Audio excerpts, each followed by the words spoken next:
painted caution. They ran through with the food that they own. Gang shit, never moving with caution. Too down sick, no assuming my role. Bandwidth, EQ, and distortion. Bandage through the wounds of my soul. Say again. Hi, I haven't done a favorites video probably since the start of the year. So I thought I would talk about not just my favorites of this month, but my favorites of 2026 so far. And yeah, hopefully I'll be more consistent. It's mainly like I haven't been watching that many movies in the beginning of the year, but recently I started picking up and I feel like it's going to be more consistent for the rest of the year thus far. So for films, the first film that I want to talk about is Eat, Drink, Man, Woman. This film is about a family with 3 daughters and their dad just going through the motions. It shows the dynamics between the sisters, all of their love lives and careers, their relationship with their father, and how that develops throughout the film, and most importantly, their relationship with food as a family. I mentioned this in my Letterboxd review for the film, but I never had the experience of food being an important aspect in my life. It was not something that me or my family really gathered around to put emphasis on. And now with my fiance's family, their family does a lot of get-togethers and they eat together a lot, and it's something that I'm slowly getting adjusted to. It feels awkward, but it's intriguing at the same time.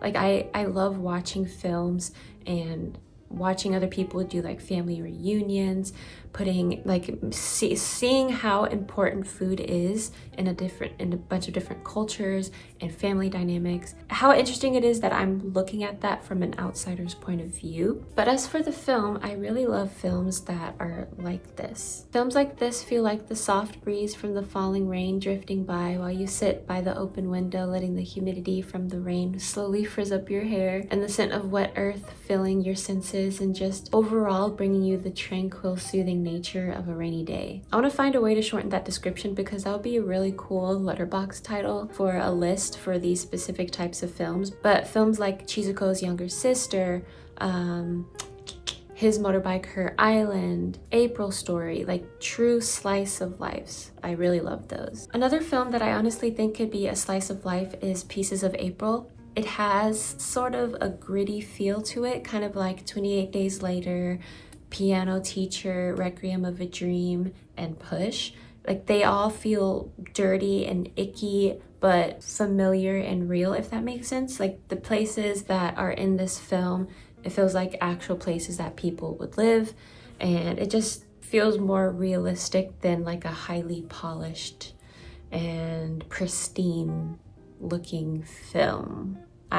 It's a little bit hard to explain what I'm trying to say, but I really enjoy how the gritty films are. But this film is about a girl named April who is cooking Thanksgiving dinner for her family who's traveling to visit her in her apartment for the first time. They're going to meet her new boyfriend, and it sounds great until you see how April is feeling and then how her family is feeling upon heading over to the apartment. And I just feel so sad for April throughout this film, but also for all the other characters as well, especially the mom and the boyfriend. I won't spoil anything, but the way that the characters are written and how they act and interact with one another, it just makes them feel like actual people instead of characters written for a film. Like no one in this film is perfect, but at the same time you can sympathize with them and their situations. And I also love the subtle, not subtle emphasis on found family and community in this film. And overall, it's just a nice watch, even though it's nowhere near Thanksgiving right now. It's very lovely, and I would love to get this on DVD. The next film I enjoyed a lot is Flow. Flow is an Oscar-winning film from 2024 about a cat dealing with nature flooding its home and the adventures it faces and other animals it ends up coming into contact with. The animation is incredibly beautiful and colorful with many different scenes that just allows you to take a moment to enjoy the work the artists who worked on this film put into it. I think this film has a lot of funny moments and it's motivating for someone who's learning Blender. I don't have too much to say about Flow, but I did enjoy my time watching it, and I do want to do another rewatch soon just to pay attention to more of the details and things now that I am learning Blender, and just to see how they went about making the film. The next film is Michael, and now while Michael wasn't an amazing film as like standing alone as a film, it did like spark some sort of motivation and inspiration in me. Like after watching the film, I went through a deep dive on Michael Jackson. I just grew more motivated in myself and my goals, and I really appreciate the film and like the actual person Michael Jackson for giving that inspiration. After watching this film, I did a deep dive and I saw like how an amazing performer he was and how much of a perfectionist he was and just how hard of a worker he was, and I was like, man, I wanna get like that. And so it just really inspired me a lot. But as for the film, I think everybody did an incredible job in their roles, especially Jafar. He trained really hard for that role and he did his thing with the performances. But yeah, I've been listening to so much Michael Jackson since the film, and I just feel really inspired by his work ethic and perfectionism, and he's just shooting up to be one of my favorite artists of all time. The next film is the drama, and I actually watched this twice. This film is about a couple who are getting married in a week, and the husband, Charlie, finds out something incredibly mind-boggling about his fiancée, Emma. Obviously, I saw this movie because I love Zendaya and Rob, but I really enjoyed it. I was also thinking, oh my gosh, I'm getting married this year too, and just was excited during all the marketing for this film, but I do not want my wedding to go like this at all. Like, no thank you. I think that the twist in this film was really interesting, and the best part of this film was the fact that it brought up so much discussion and discourse after people watched it.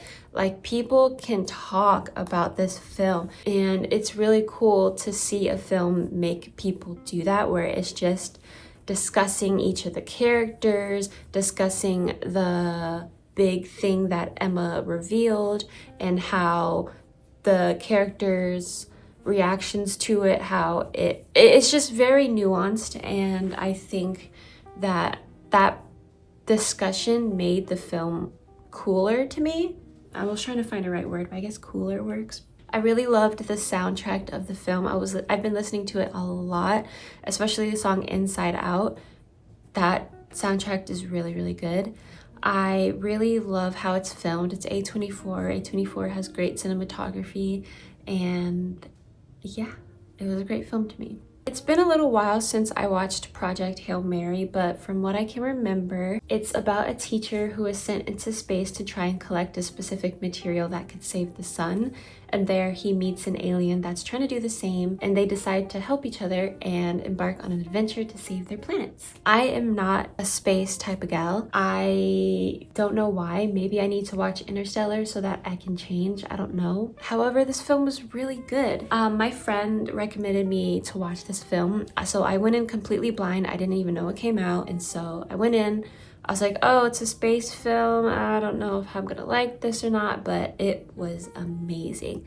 I was crying, I was laughing. The time flew by. Like, I didn't feel the length of the film whatsoever. I think Ryan Gosling did an amazing job, and I love that they used practical effects for this film. It was very beautiful, and I definitely want this on DVD so I can watch it a billion times. I recently watched Obsession, I think last week, and it was really good. It was really good. It's about a guy who has a crush on one of his coworkers, Nikki, and he makes a wish that she loves him more than anyone else in the world.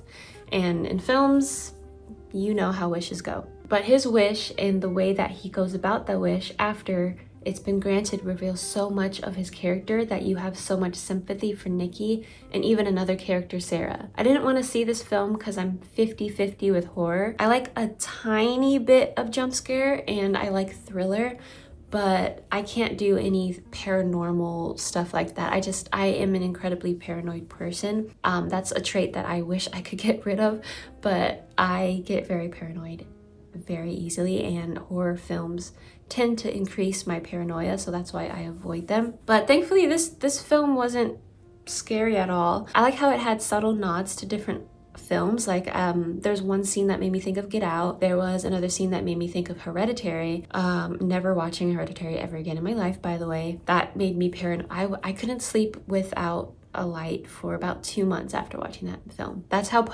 paranoid I get. But I really liked how this film only took $1 million to make, and so far they have made like 80 million in the box office, and there's still showings this week, next week, probably the week after. And I just, it's so nice to see where film is going, where independent filmmakers are getting their movies in the theaters and people are going out to actually watch them. I support it so much, and it fills my heart. Like, I'm so happy for them. Like, I'm so happy for them. Now, on to albums. I have been listening to a lot of oldies lately due to Michael Jackson. But listening to Michael Jackson made me want to also check out Selena and Janet Jackson and TLC and just a whole bunch of other older artists that I haven't done deep dives for or grew up with like everyone else around me has. That's one of the things about music that I really love, is that if I want to go listen to 50s music and do research on all the different 50s artists, I can do that, and I can just develop my music taste by listening to different decades of music and like the popular artists, the artists that weren't really popular until like a later date or like never got to like the Billboard charts and stuff like that. And I love music. Film, music, fashion have my heart so much. First album is Bacon by Hal Kelly. This entire album is just so fun to listen to. It feels like you're on a really fun summer beach trip with your friends. It feels like Puffy Yummy Yumi for some reason. It feels like skateboarding and colorful paint and just enjoying your youth while you can. I was really surprised that when I was looking them up on YouTube, I saw that the song Otsukare Summer is really popular on TikTok. Like, I didn't know that it was trending on TikTok, but good for them. I'm really happy for them. And I think it's really cool when like older songs trend and show the new generation music that they wouldn't have discovered otherwise. Can't speak right now. I think that's really cool. My top 3 songs from this album is Tandem, Conversation of Mystery, and Candy Hearts. The next album I really love is This May Contain Hope by Ray. This album feels like a cinematic masterpiece. I feel like I really love this album because it feels like a film. It feels like I went to the movie theaters, saw an amazing movie, and left the theaters in awe and made it my personality for a couple days. I love how throughout the album, the songs will start one way but then end another, which is a detail that I've heard a lot of people don't like about this album, but to me, I really love when music does that, where it starts off one way and you can't guess the way that it's gonna go next. I really love music that pushes the boundaries of creativity and doesn't have a linear path sometimes. I think music like that is really interesting and fun to experience. I think Ray and everyone on her team did an incredible job on this very expensive sounding album, and I think you should check it out. My top 3 songs are Winter Woman, Click Clack Symphony, and Happier Times Ahead. The next album is Be Somewhere Twice by African American Soundings. This is an ambient album, and if you're not into ambient, drone, or instrumental music, this might not be for you, but I do encourage you to just check it out with an open mind. I really love instrumental music. I've always loved it since I was a kid. A lot of the times I would listen to instrumental music more than music with actual lyrics. I feel like I just personally connected to the sounds more so than lyrics a lot of the times. I would even listen to film scores way before I even checked out the film, just because I love instrumental music. I think maybe because I can still hear the story that's being conveyed with the instruments, because I think that the music can express the story just as much as the lyrics can. And I think I also really like this album because it gives me shot inspiration for videos and films, and this is basically it's basically inspiration in an album to me, and that just makes me really happy and I love it so much. And I can't wait to check out all of their other albums because this was amazing. This is a very lovely album, and I recommend you checking it out if you're interested, with an open mind and at nighttime when you're relaxed.